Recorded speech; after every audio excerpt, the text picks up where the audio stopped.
Thank you, Mr. Chairman. Ambassador Ty, thank you so much for joining us today.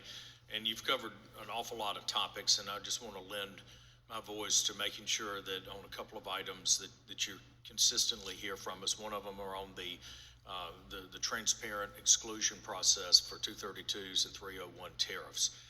Again, being very transparent and clear and understanding the process, I think, will be incredibly helpful to American businesses, but also to the administration in trying to reach your goals of making sure that these agreements are enforced.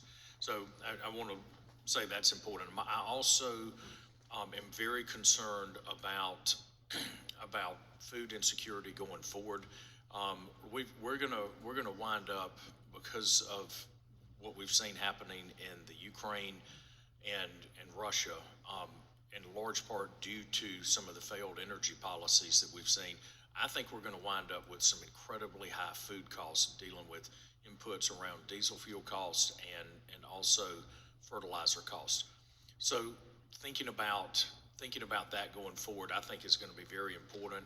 And what kind of arrangements are we thinking about ways that we can make sure that we've got the resources that we need here in the U.S. to be able to grow our own food and not be dependent on other parts of the world for that. So that's one thing. The other thing I found interesting is in the conversation that you had with my colleague from Illinois, Mr. LaHood, in talking about the TRIPS waiver. You said that there was no formal agreement in place. Is that correct? Okay. That's a long way from saying that the administration is not, and you are not pursuing those conversations. Is it a goal of the administration to do the TRIPS waiver to give away the intellectual property for this COVID-19?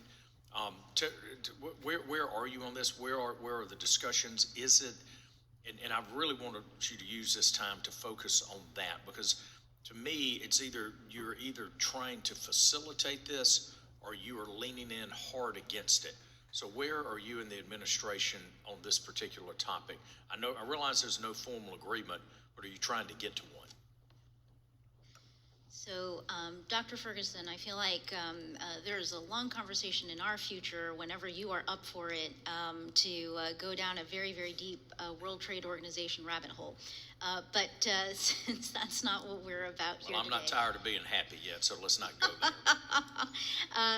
Let me say this about the TRIPS waiver conversation at the WTO, which is, it is this administration's position that we will do.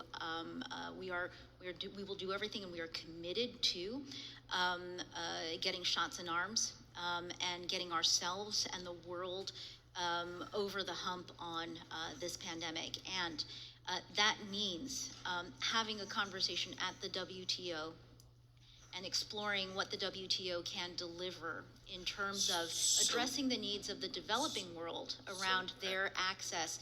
Ambassador, let me throw in this. Again, we want as many people to get vaccinated as want to get vaccinated. But giving away the intellectual property is, to me, does not seem like the right way to do this. Let's just say that it goes through, and you've got several countries that get this intellectual property. From acquiring the intellectual property to site location, construction of the facility, bringing in the supplies, the training of the people, everything, that's a 4 or 5 year process. Aren't we better off at this point producing more vaccines here and getting them out, as opposed to giving away the intellectual property that ultimately could wind up in the hands of some of our adversaries?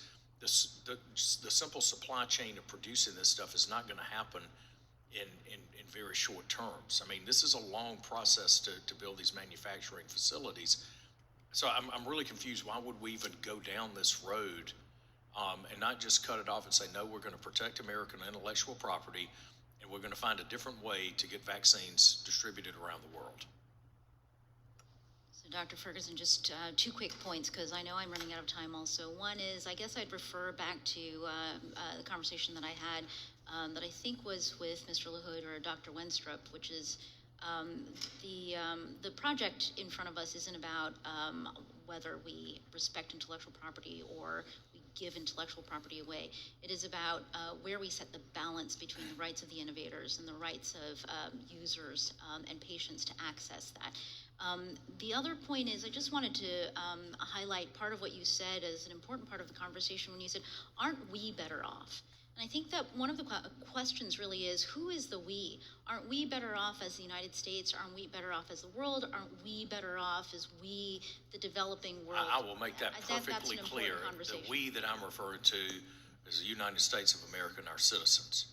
That is our primary responsibility. That is what that is the we that I am focused on. And my response to you is that as long as the virus continues to rage in parts of this world, we are not over this pandemic, and the global economic disruptions to our supply chains, the increases on prices will continue. Certainly understand that, but again, let's not cut the knees out from American innovators and future investment here in America, because we're going to have another pandemic.